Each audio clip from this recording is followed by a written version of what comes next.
Outro olhar. A apresentação, Kleber Benvenu. Olá, bom dia família Bandeirantes, bom dia para você que nos escuta na intimidade do rádio ou também que nos acompanha aqui pela internet. Hoje nós trazemos um outro olhar, como pede o nome do nosso programa, para o Natal.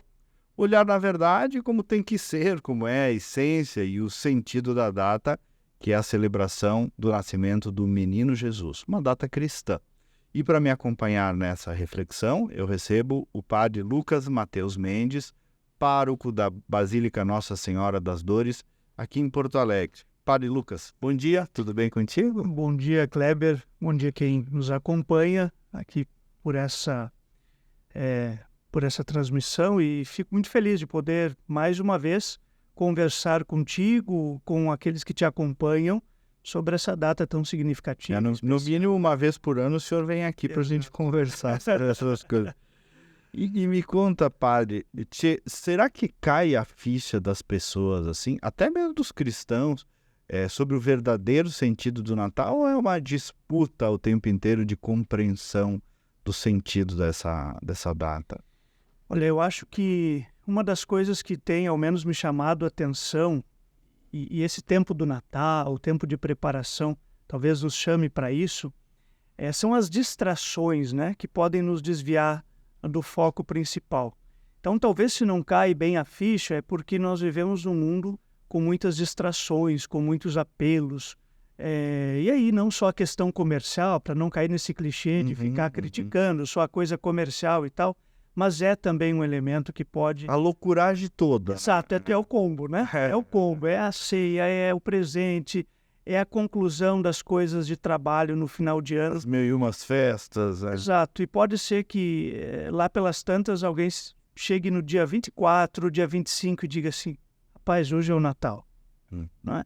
E bom, acho que é importante não cair nessa armadilha das distrações, né? Se todas essas coisas estão acontecendo, as confraternizações 1000 das empresas, etc., é porque estamos chegando no Natal, né? Então, talvez sim, caia a ficha lá pelas tantas, mas seria bom se ela caísse um pouquinho antes, né? Para que a preparação fosse melhor, para que a própria celebração desse momento fosse condizente com a grandeza da data que nós celebramos, né? É isso que eu ia te pedir, padre. Eu queria que tu resgatasse como se deu o Natal, né? Desde lá da anunciação do anjo a Maria, o nascimento, a manjedoura, um resgate assim histórico, factual e também, claro, a dimensão espiritual. Nos conta de novo essa história do nascimento do menino Jesus. Bom, talvez um passo atrás seja entendermos a nossa raiz comum no judaísmo, né? Jesus é o Messias esperado, é o Salvador, é aquele que viria para retomar o reino de Israel, né? Para refazer aquilo que fora perdido. Então, as profecias do Antigo Testamento apontavam para o nascimento de um menino. Uma virgem conceberá e darás à luz um filho. E essa é a profecia que vai como que norteando o povo de Israel ao longo da sua história, fazendo com que esse povo pudesse suportar e, digamos assim, superar os diversos exílios, invasões, perseguições que tiveram nos séculos que precedem o nascimento de Jesus. Bom, essa profecia, ela se cumpre na bem-aventurada Virgem Maria, que recebe, então, a anunciação do anjo Gabriel, né? É uma menina na cidade de Nazaré, uma cidade pequena, um povoado pequeno, que recebe a visita de um anjo, né? Diz os estudiosos que ela deveria ter em torno de seus 16 anos, então bastante jovem. E recebe a anunciação, essa mensagem do anjo, que ela seria a mãe do Salvador.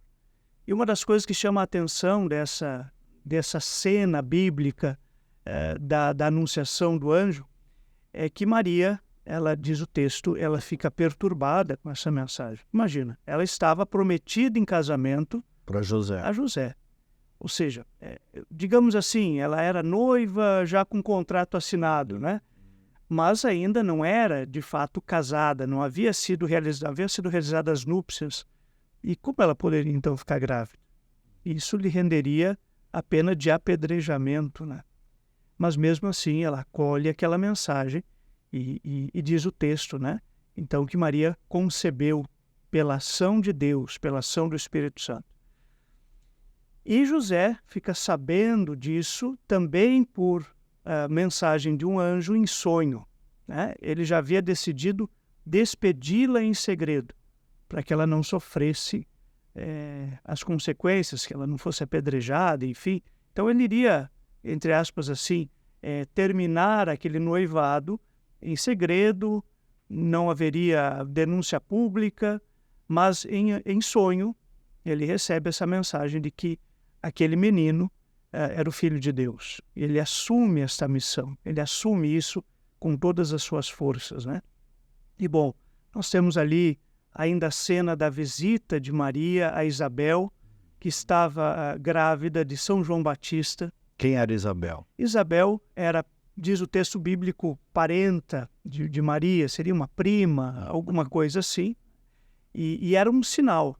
O anjo diz, olha, como sinal, Isabel, tua parenta, concebeu na velhice, ela era estéril, não poderia ter filhos. E Maria vai apressadamente visitar Isabel, porque se de fato Isabel tivesse grávida, aquilo que ela ouviu do anjo seria verdade. Faria sentido. Era uma confirmação, uma forma de confirmar aquilo que o anjo havia dito. E quando chega, tem aquela cena belíssima que Isabel diz, como posso merecer que a mãe do meu Senhor me venha visitar? E no ventre de Isabel, João Batista estremeceu de alegria, diz o texto, né? Então, assim, é uma cena muito bonita, porque é um reconhecimento do Salvador, ainda no ventre de sua mãe, ainda no ventre de Maria, né? E aí, os textos bíblicos vão nos apresentar o drama da noite do nascimento, né, do menino. Como é que foi isso? Que isso, digamos assim, com a função de um recenseamento, digamos, o censo da época, né? Não vinha o visitador na casa, a pessoa que tinha que ir até a sua cidade, e José, descendente da família de Davi, tem que ir até Belém para esse recenseamento, né? Imagina, era uma mudança de pessoa de um lado para o outro, enfim, uma região bastante difícil. E já para se completar os dias do nascimento, ele precisa ir até Belém. E aí, mais uma vez, uma confirmação das profecias que o menino nasceria em Belém. O Salvador nasceria em Belém. Ele foi e levou Maria. E levou Maria, né, já prestes a dar à luz, né? Uhum. E lá, a cena também de não encontrarem um lugar em uma hospedaria, as portas se fecharem para o nascimento daquele menino, e ele nasce num estábulo, né? Uma estrebaria entre os animais. Então tem toda uma simbologia também por detrás disso, ou seja, toda a criação vai presenciar o nascimento de Jesus, né? E ele nasce entre os mais simples, ele não nasce num palácio, ele não nasce, digamos assim, cercado de cuidados como um rei receberia, né? Ou seja, ele nasce e é colocado numa manjedoura. Sempre é um nome muito bonito, mas quem conhece o italiano sabe que manjedoura é um nome bonito para dizer um coxo, né? É onde os animais comem, né? Então ele foi, o berço do menino Jesus foi um coxo, entre palhas, entre feno, entre a comida dos animais, né? Ali ele foi colocado. Então acho que essa cena ela nos ajuda a entender que ele nasce, ele vem de uma forma muito simples, muito silenciosa, não vem de forma ostensiva, né? Ele vem para aqueles que estão atentos. Por isso que aquela primeira conversa nossa aqui, a primeira fala, diz, olha, as desatenções do mundo, né? Ou seja, para entender a vinda de Jesus é preciso estar atento, sem essas distrações. Então, para compreender a vinda daquele menino era preciso que houvesse atenção, né? E aí nós temos algumas pessoas que estavam atentas a isso. Que eu acho que também nos ajudam. E aí, inclusive, esse ano nós completamos 800 anos da primeira representação do presépio vivo por São Francisco, né, na cidade de Greccio, na Itália, né? Até fica como uma dica de quem puder assistir o filme Chiara e Francesco. Chiara e Francesco. Chiara e Francesco é um belíssimo filme, foi produzido pela RAI, né? É italiana, e tem uma trilha musical maravilhosa do Monsenhor Marco Fresina. Eu sou meio apaixonado por isso, né? Uhum. E tem a cena, ele voltando da Terra Santa. É claro que não é bem isso que acontece na história, mas a licença poética permite, né? E ele não conseguiria chegar a Assis para celebrar o Natal. E ele chega nessa cidadezinha de Greccio, e aí chega numa estrebaria também e começa a pedir que viesse, então, alguém que trouxesse um burrinho, trouxesse mais algumas pessoas e tal. E junto com um outro irmão, ele diz, irmão, aqui é Belém, né? E de fato, a cena é muito bonita, né, do nascimento de Jesus. Então, 800 anos dessa primeira representação do presépio, e alguns personagens estavam atentos ao nascimento do Salvador. Os primeiros personagens, os pastores, né, que recebem o anúncio também de anjos que o Salvador teria nascido. Hoje, nasceu para vós o Salvador, que é o Cristo Senhor, vos anuncia uma grande alegria, né? E eles vão até aquela estrebaria e lá encontram o menino Jesus. E depois os outros personagens que se somam são os magos vindos do Oriente, guiados por uma estrela. Então, a simplicidade dos pastores e a sabedoria daqueles magos, não magos no sentido de magia, mas de sábios, né, vindos do Oriente, que se deixam uns guiar pela simplicidade, outros pela inteligência, pelo estudo. Então, formas de chegar até Jesus, né? Então, esses personagens talvez possam nos ajudar assim a compreender e a chegar até nosso Senhor, né? Agora, padre, para os cristãos é Deus na terra, né? Deus se fazendo homem naquele menino, num bebê, né? Isso é profundamente profundo, né? Nos explique o sentido disso agora para a mensagem, para a realidade cristã. Bem, aquele que era o esperado, Salvador, ele se faz carne, né? Eu gosto de imaginar isso. Se faz gente. Se faz gente, se faz ser humano. Poxa, pensar que Deus se tornou uma pessoa, e verdadeiramente uma pessoa, e verdadeiramente Deus. Não é uma figura mitológica, meio homem, meio Sim, Deus. não é simbólico. Não é simbólico, é real. Deus feito carne. Deus feito carne, Deus feito um de nós. Que precisou ser amamentado, que precisou ter as fraldas trocadas. Eu sempre gosto dessa imagem, né? Precisou aprender a falar, a caminhar. Então, é como diz o texto bíblico, Emanuel, que significa Deus conosco. É um Deus que vem caminhar conosco. Deus presente. Deus presente, que assume toda a realidade humana. Isso é a profundidade da encarnação de Deus, né? Do Deus que se faz carne, se faz gente. Ele assume a nossa realidade, os nossos sofrimentos, as nossas dores, as nossas angústias, as nossas alegrias, né? Jesus se fez homem em tudo semelhante a nós, exceto no pecado. Então ele sofreu, ele chorou, ele se alegrou, ele festejou. Quando nós começamos a ler o Evangelho, nós vemos uma pessoa completa, né? E isso é profundamente o que é a mensagem cristã. Esse assumir a realidade para arrancar o ser humano das trevas, do pecado, do mal. É bonito também a data, né, do Natal. Esse 25 de dezembro se celebra o solstício no hemisfério norte, né? Aquele solstício que, digamos assim, é o dia mais longo, né? Depois de um período de dias muito curtos, os dias começam a ficar mais longos. Então, se celebrava no paganismo o dia do Sol invicto, né? Do Rei Sol, do astro, né? Do Deus Sol. E se coloca, então, a festa do nascimento do Salvador como o sol nascente que vem nos visitar, o Deus que vem nos visitar e dissipar as trevas do coração humano.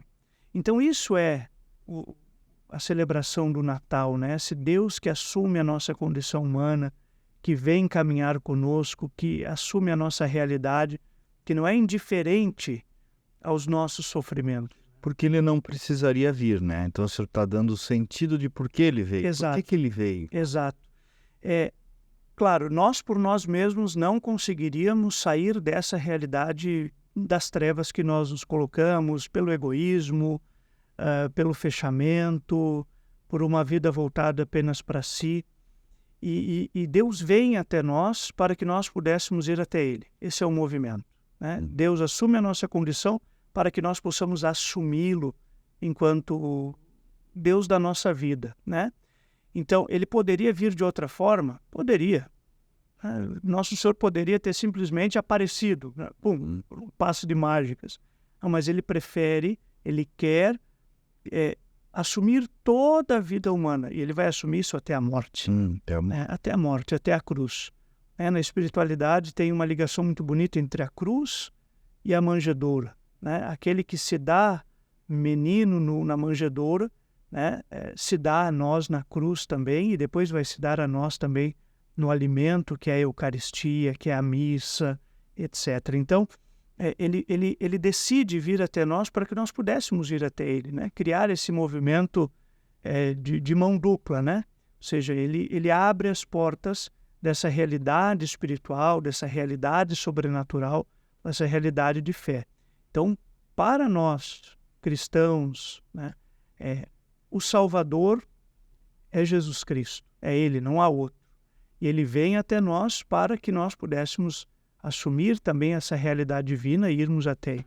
E ali, padre, em termos históricos e culturais, tem uma mudança completa da civilização humana e da história da humanidade, né? O que representou Cristo naquele seu tempo, eu digo assim, até de mudança civilizacional, assim, para todos os povos? Bom, não é à toa que a história de... Essa resposta daria mais ou menos 1h30, mas... Por baixo. Vamos tentar. Mas por isso que a história se divide antes e depois de Cristo. Tá? Antes e depois de Cristo, porque é um marco de transformação das próprias relações humanas. O Evangelho, a palavra de Deus em Jesus Cristo, ela sofre uma transformação. Tá? Por exemplo, vamos pegar a lei de Talião, olho por olho, dente por dente, que até já foi um avanço, né? Porque pelo menos colocava a coisa... Já tinha sido pior. Já tinha sido pior, né? Quase temos uma realidade pior hoje, mas era o olho por olho, dente por dente. E aí Nosso Senhor vem e diz assim, eu não digo isso mais a vocês, né? Amai os vossos inimigos, rezai por eles. Poxa, isso é uma mudança completa. Sabe? Poxa, se te baterem numa... Dá outra face. E sobre a mulher também, né, padre? Aquela passagem dele diante de uma... Pecadora, enfim, né? E ele manda guardar as pedras, né? E criarem vergonha na cara. Aquela cena ela é emblemática do ponto de vista... Impensável para aquele tempo. Impensável. Porque eles tentam colocar Jesus ali, né? Resgatando aquela imagem... Adúltera. Pega em flagrante adultério, diz o texto. E a lei de Moisés mandava apedrejar aquela mulher, né? E aí Nosso Senhor se abaixa, diz o texto, fica no mesmo nível, porque ela está jogada no chão, e para um pouquinho, depois levanta e diz, olha, tudo bem, quem estiver sem pecado, que atire a primeira pedra.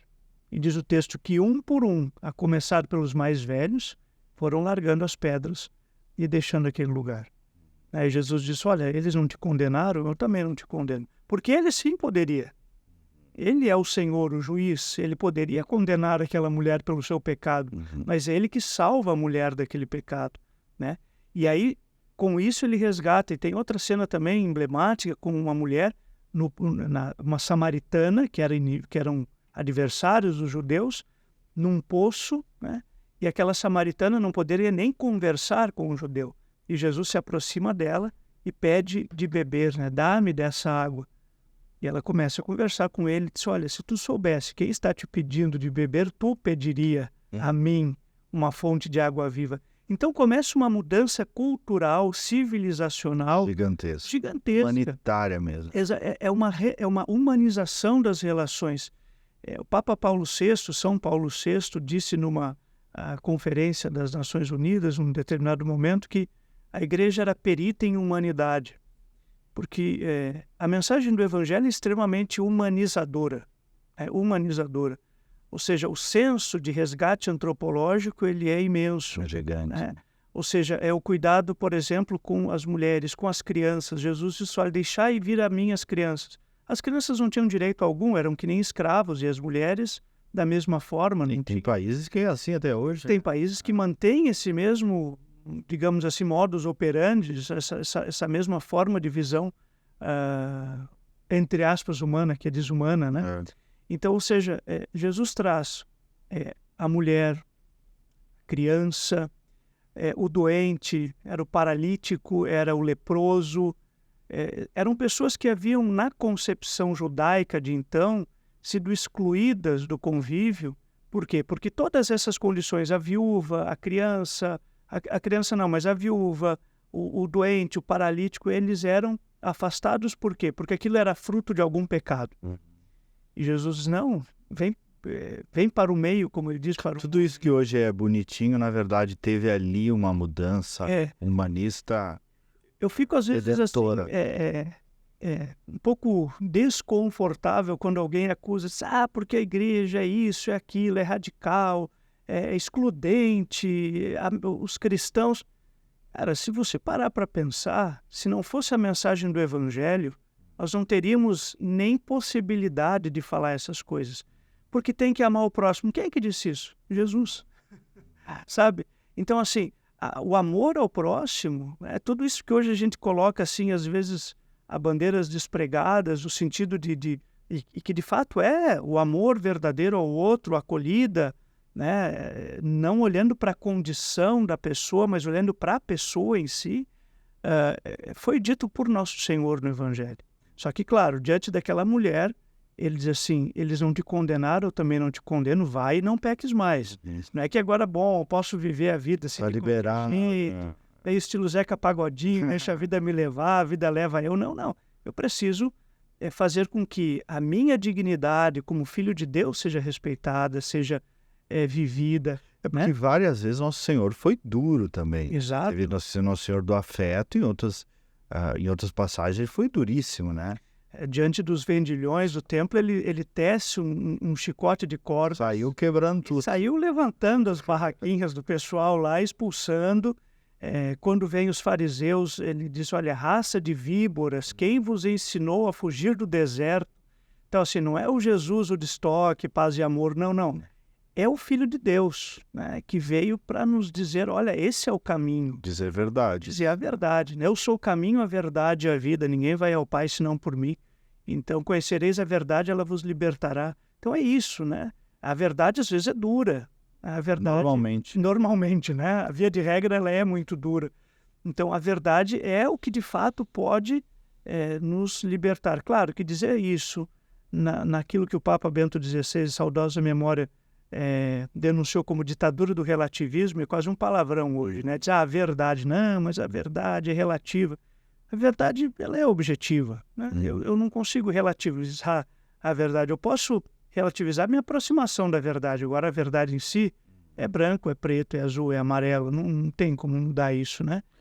O padre, qual é a interpretação possível e correta sobre as mensagens do retorno de Jesus para a Terra a partir das passagens bíblicas, a interpretação teológica possível? Jesus voltará?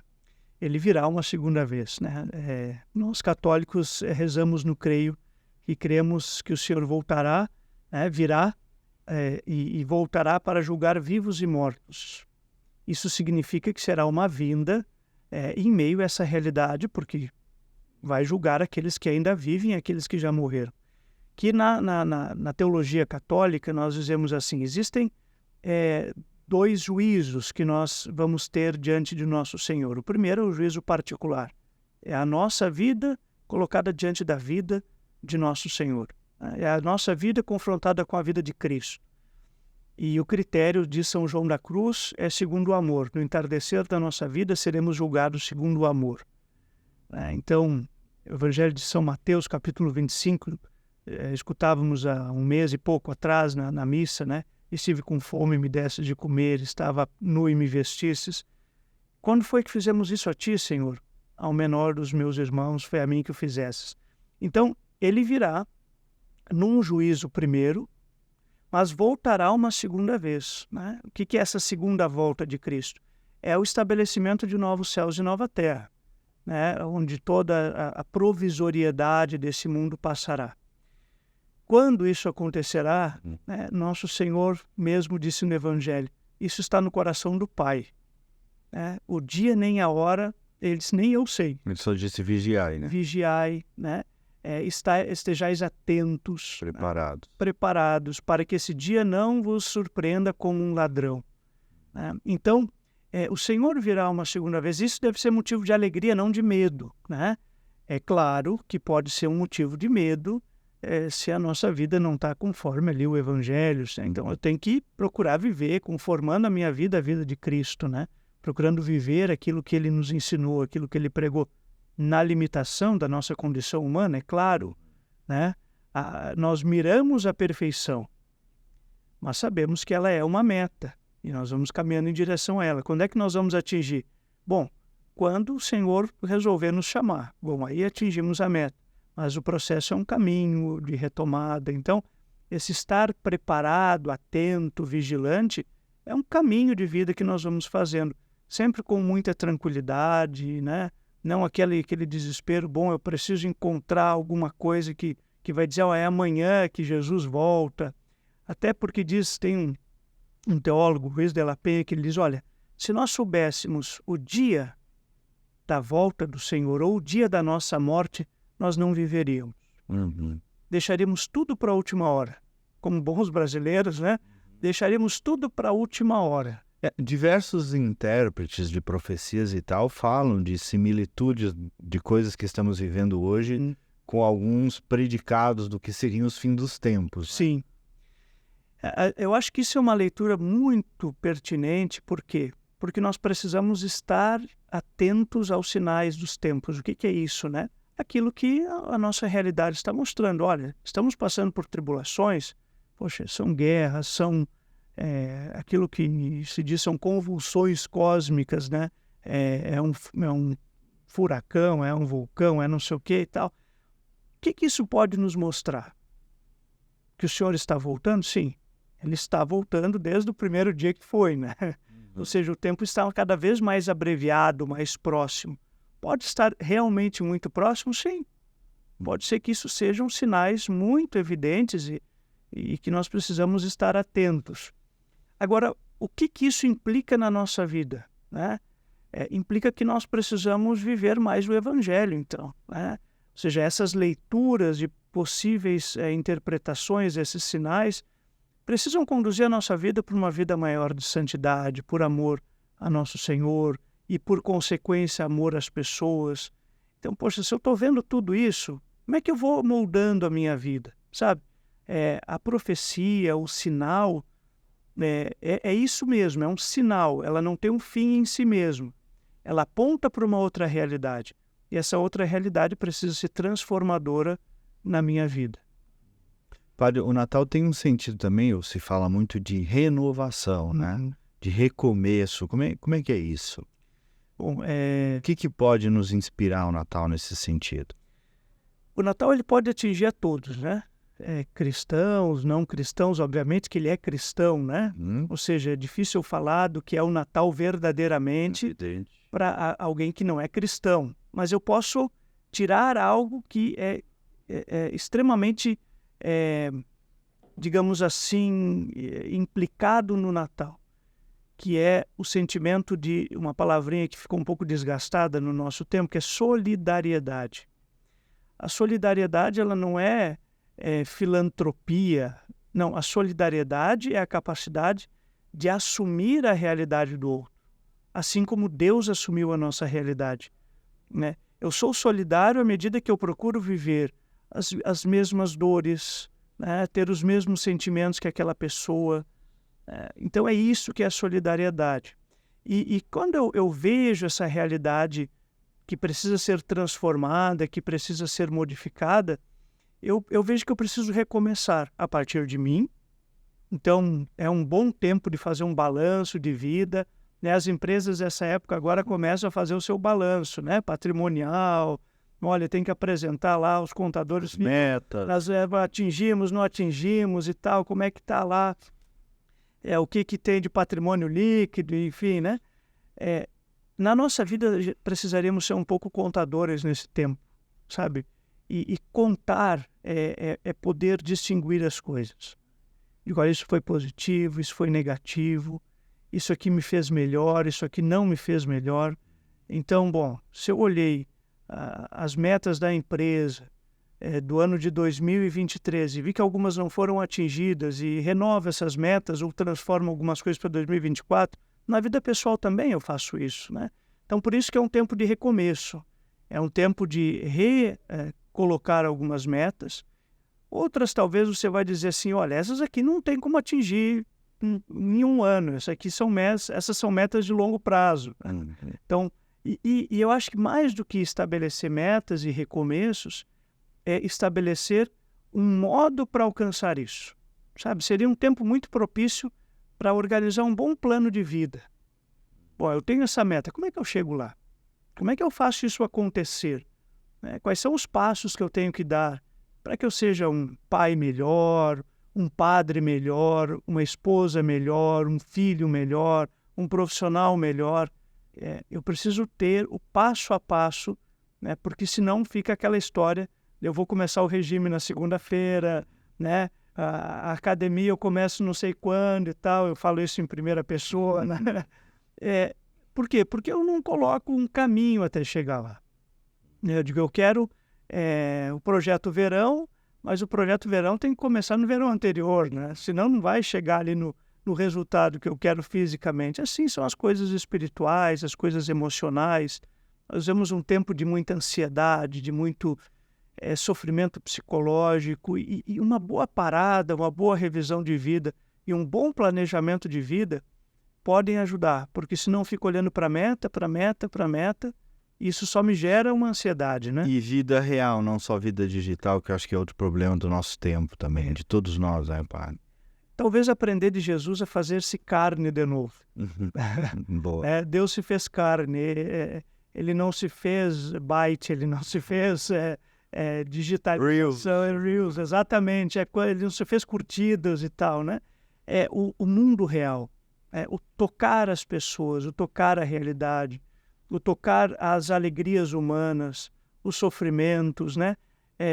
Enquanto eu me dirigia para cá hoje, escutava um padre falando, né, numa pregação, contando uma história que eu achei extremamente pertinente, assim, né, essa vida real. Que ele estava numa escola fazendo um trabalho vocacional e veio um menino pequeno, ali, educação infantil, enfim, e pediu se ele poderia dar uma bênção para o pai dele. E aí o padre disse que sim, claro, que ele abrisse as mãozinhas e recebesse aquela bênção, né? E aí, enfim, ele saiu feliz lá com a mãozinha fechada, assim como segurando a bênção. Esse padre contou isso na sala de professores e uma professora começou a chorar. Isso o que houve, né? O que eu disse? Ela disse, não, padre, sabe o que é? Esse menino, ele é um menino que tem um encaminhamento de alguns órgãos do município por abandono. Ele não sabe nem quem é o pai. E hoje ele saiu segurando nas mãos uma bênção a fim de que um dia pudesse encontrá-lo e entregar. Talvez é isso, né? Tocar essas realidades, tocar a vida humana tal como ela nas nossas deficiências, fragilidades, e sair um pouquinho desse negócio aqui, né? Que é importante, é um bom instrumento, inclusive, de chegar nas pessoas, mas ele pode ser um buraco negro que vai sugando tudo e vai transformando talvez realmente em antimatéria, ou seja, né? Numa antirrealidade. E essa antirrealidade, ela não constrói aquilo que é humano, né? O que é humano é construído, sim, com realidade, né? Com vida real, com a louça suja na pia, Pisando no chão, sabe? Tocando as coisas, é isso, né? É isso. Só passando o dedo ali na tela de um celular não é vida real, né? Padre, vamos aproveitar, hoje é dia 23, sábado, né? Quando o nosso programa está indo para o ar. Qual é a programação de Natal da Basílica das Dores? Bem, para quem está nos ouvindo aqui de Porto Alegre e tal, pela Band, né? Perfeito. Bom, nós teremos, como o dia 24, né? Esse ano está num domingo, no domingo, né? Então tem um pouquinho uma coisa típica, né? As celebrações de missa no domingo, das 9 e das 11 horas, como nós costumamos ter, ainda não é a missa de Natal propriamente dita. Né? Então é a missa do domingo, do Advento, e nós teremos a missa de véspera de Natal, dia 24, né? Às 19 horas e 30 minutos, na nossa Basílica, missa solene. Aí vai ser 19h30. 19h30, um horário um pouquinho especial para o pessoal conseguir dar conta de preparar. Essa é a missa do Natal. A missa do Natal, exato, né? Aquilo que nós costumamos chamar que é a missa do galo, né? Amanhã de noite, dia 24. Exatamente, então... à noite, 24, 19h30. E no dia 25, dia de Natal, nós teremos 3 horários de missa, às 9 da manhã, para aqueles que foram dormir um pouco mais cedo, às 11 horas da manhã, para aqueles que puderam dormir um pouquinho mais depois, e aqueles que perderam todos os horários, às 19 horas, nós teremos um terceiro horário de missa, do dia 25 propriamente, no dia de Natal. Então, teremos essa programação bastante especial, né, com a celebração das missas, com um momento de oração, de encontro da vida da comunidade. Bem, Padre, para fechar, então, a sua bênção, né? Se eu puder pedir para nós e para os nossos ouvintes. Com certeza, né? Uma bênção especial, já às portas desse Santo Natal, que essa bênção atinja a todas as pessoas que precisam. E que nós possamos, talvez, assim como aquele menino que abriu as mãozinhas, né? E recebeu essa bênção, recebermos também essa bênção hoje e sairmos com ela pelo mundo, levando ela àquelas pessoas que mais precisam. Então, que o Senhor esteja convosco. Ele está no meio de nós. Desce e permaneça sobre todos vós a vida, a família, a bênção do Deus Todo-Poderoso, em nome do Pai, e do Filho e do Espírito Santo. Amém. Amém. Obrigado, Padre. Sempre às ordens. Muito bem. E quem nos ouviu na Bandeirantes, na internet, tem um pouco mais a íntegra do programa. E nós aqui voltamos no próximo sábado com mais uma edição. Até lá, bom dia, bom final de semana e Feliz Natal.